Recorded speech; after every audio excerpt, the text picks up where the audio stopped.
only way you can get closer to the league is if you were sitting courtside. This is NBA Today with Justin Termine and Eddie Johnson.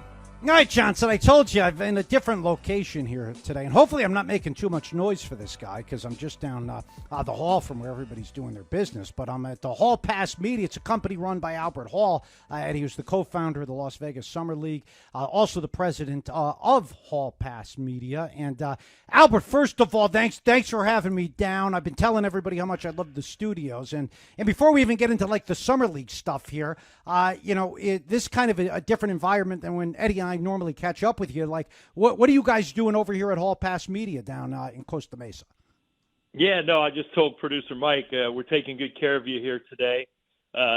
Great having you here, Eddie. Nice to see you again. Albert, always good hearing your voice. Likewise. No, I mean we're working on Summer League year round here. You know, it's turned into a 12-month process, and everything that we have going on from new activations and new partners, and obviously bringing in the league and all the programming that goes around with it. So, we're constantly in communication with the NBA on things. And we have a great team that does this year round, and then right down the street from you before you head back to the East Coast, JT. So figured come down and then following this, you're going to do a little podcast for us for our sports business classroom that goes on at Summer League. Nice, Albert. I mean, you're just so busy, man. I mean, you're doing so many great things, but the greatest thing, obviously, is the Summer League, man. I was just reading something about it the other day, and just the growth of it, and just how you all expanded it, and the continuation of it after the finals, and just flowing right into summer. I don't know. I mean, when you all first sat down and you really tried to really devise it and take it to a new level, did you even imagine it would grow to be this big? No, we really didn't, Eddie. I mean, we're basketball guys, Warren, Legary, myself, and the rest of our team. But it was really just trying to put on a better product than we had experienced going to a couple of the summer leagues. Not that they did a poor job. We just felt we could do it better. And each year it's just evolved from, whether we're doing a coaching clinic one year or, the rookie transition program with the league, the NBA launch pad and bringing in new technology. I mean, we've tried everything with the referees on how to improve the game from, the dotted line and restricted circle to the official challenge. All of those things started at Summer League, and I think everyone around it just identified this is a perfect place to really try new things and get a little bit better. And so each year more people come at us with different ideas. We try to do them, keep it fresh, and we're on our 20th anniversary this summer, if you can believe that or not. But the only way we got here was with the help of everybody in this great league. And Albert, let me add this in right quick, Justin, for a second. And one of the things that you did add, I think, last year was a company that I'm involved in is Fabric. Just talk about how that's helped the Summer League as well. Yeah, I mean, look, all the different partners have found nice niches in the NBA, ecosystem, and some of them are technology driven, which is Fabric, and I know they're involved in a variety of things on the level and the consumer level, but also the player level analytics wise. But I mean, everyone has said, hey, what can we do there? And if it makes sense, we'll give it a shot. I know Hawkeye, the tracking technology started there, and Second Spectrum, and all these different companies that have really found a way to enhance the game, both in the broadcast element as well as on the court. And first and foremost, we're always about basketball. I always tell people, if you just get to the gym at Summer League, chances are you're going to meet someone new, experience something new, and overall try to, assist the game growing and moving forward.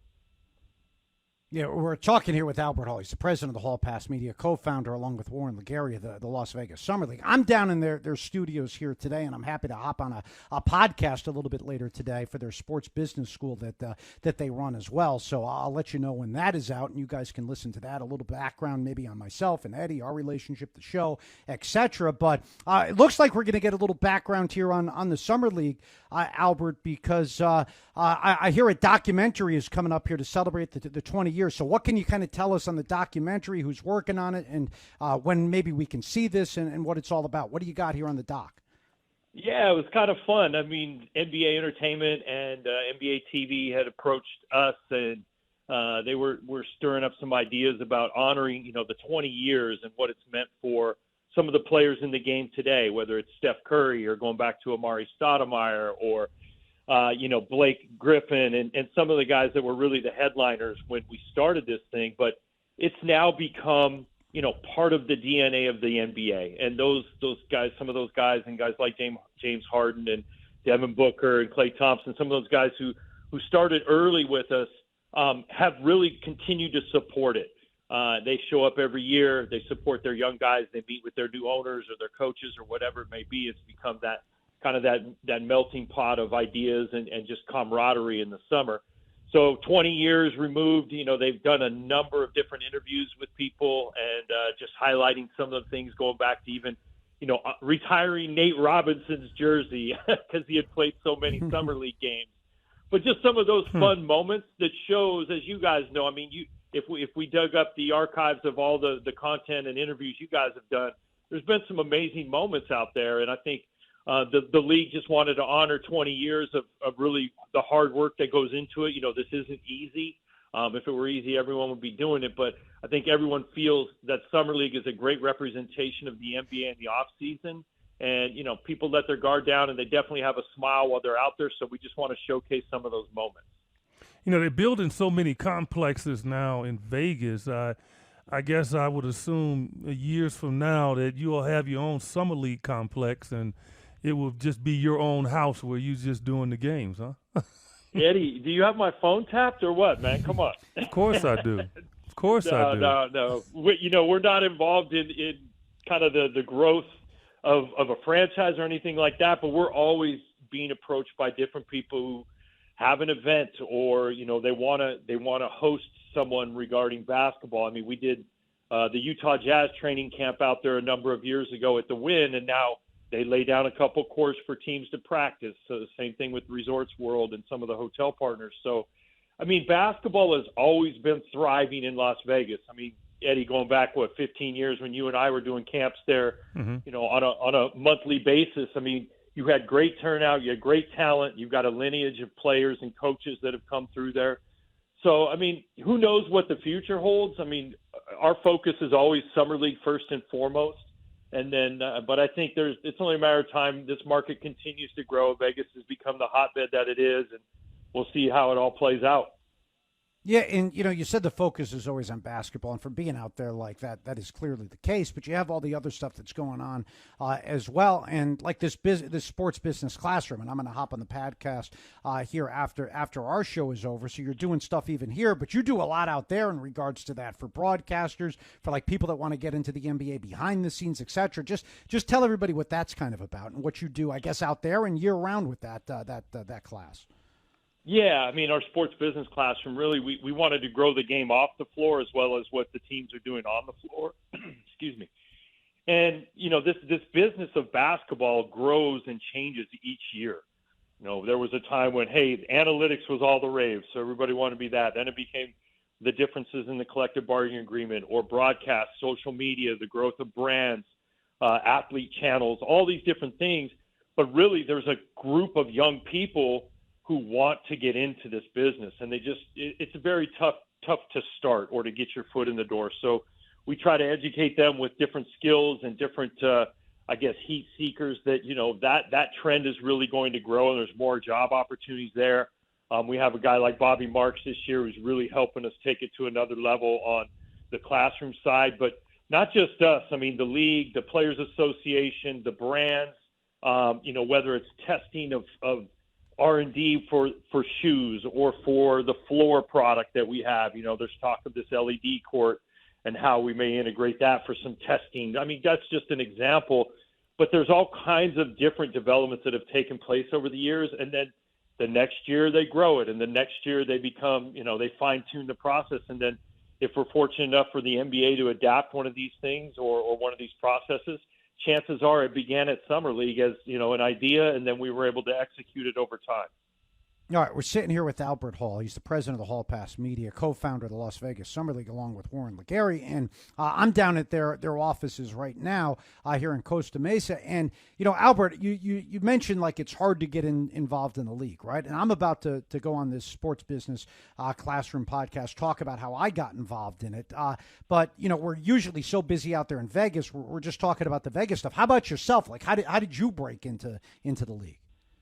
Yeah, it's a great question. I grew up in Seattle, and I was always a big fan. Eddie was a Sonic back in the day, and I took a job as an intern. I was able to get an interview just for a game night staff, and I took a job there, and then that kind of materialized after a year into selling tickets, and I sold tickets for the team at night after another job, and then eventually worked my way into a new practice facility that they had built and ran the front desk there. Was able to meet George Karl, meet Warren Legary, all these different people. At that time, we had a great group of people who are still very active in the NBA, so developed a network. And that was, my opportunity was really getting in and selling and being able to close some deals selling tickets. And they saw, look, this is a good way to do this and meet the front office, meet the team. And that's how I became connected really on the basketball side. So, I could go on and on, but that's really the metamorphosis of my story and how Warren and I met. And, I would just give that advice to anyone else. You get your foot in, but you just work your tail off. You have big ears, you keep listening and put your ego at the door. As we say, your ego ain't your amigo. And just keep working and grinding. And hopefully some people acknowledge that. And, you're able to showcase what you're capable of. But in the meantime, it's all about relationships and hard work.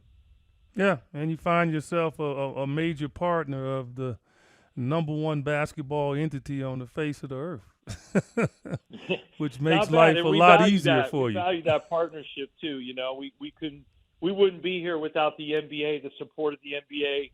Obviously, Mr. Adam Silver, and he was with us from the very beginning and believed in what we were doing, and then put resources and got some more people behind it. And Warren and our team, we have a staff of we have over 200 kids now working in professional sports who've come through our program. So it's really a legacy project as well as, something that we are task oriented and get done every day, but we never take it for granted.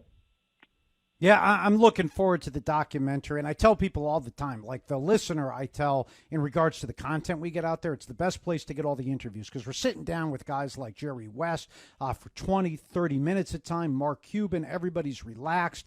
So like it's a great listening experience where we get our best interviews. And then on the flip side, in regards to going out there, you just get access to these players and coaches and executives that you don't get throughout the course of the regular season. And now all my buddies, I didn't start out this way, but all my college buddies now meet me out there, watch the games, and then we hang out after because Vegas has a ton of stuff to do. So, Albert, thanks for having me down. Great. And everybody, and I will say, everybody has they kind of let their guard down, right? And you're really enjoying it. And the one thing that we're going to focus on this year is Summer League. It brings out the kid in you. It really does. 100%. And yeah, everybody's like relaxed, except that's your busiest time of the year. You and Warren are running around, but everybody else is enjoying because you guys are sacrificing at that point. But thanks, Albert, for stopping by, and thanks for having me down. The studios are awesome, so I'm glad I got to do it. Well, thanks for coming down, Eddie. I look forward to seeing you on the road sometime soon. And, yes, sir. Guys. Take care, Albert. All right, so that's Albert Hall. He's the president of the HallPass Media, co-founder of the Las Vegas Summer League. And again, I'm going to be on their podcast with Riley Seger, Eddie, after this for their sports business school. I'll talk a little bit about the show, about my career, how I broke in, all that type of stuff. And then I'll post that wherever, direct you if you guys want to listen to that, in addition to just us breaking down the games here day to day. But yeah, I mean, Summer League, Eddie, is always like, I like the finals because of the history behind it, right? But in regards to like the interviews and content we get for the show, nothing beats the Summer League. No, nothing beats the Summer League. It's a continuation of a great product for 7-8 months, and the finals happens, and all of a sudden, here we go with the draft, and now all of a sudden we here in Vegas for 10 to 12 days going through that. And I brought up the fact that, I'm sure, and I know the University of Las Vegas don't want to hear it, but I can really imagine in the future that they have their own facility for Summer League and make it very interactive for the fans to be able to just walk through and enjoy the players. There's so many players that's walking through there already. The experience of just being around these guys in a comfortable setting. I could just see some sort of facility being built to really take it to the highest level. And Albert Hall's a very good friend. I've been knowing him forever. Adidas Nations, we worked together for about 8 or 9 years, and he's done a tremendous job. Yeah, looking forward to that documentary on 20 years of it as well. Get a little of the history behind it, even though I feel like I've got a pretty good grasp because I've watched it grow, the history of the Summer League, doing it for, maybe 12 years now I've been out there. Maybe it's longer than that. Who knows? All right, 855 NBA Jump, 855-622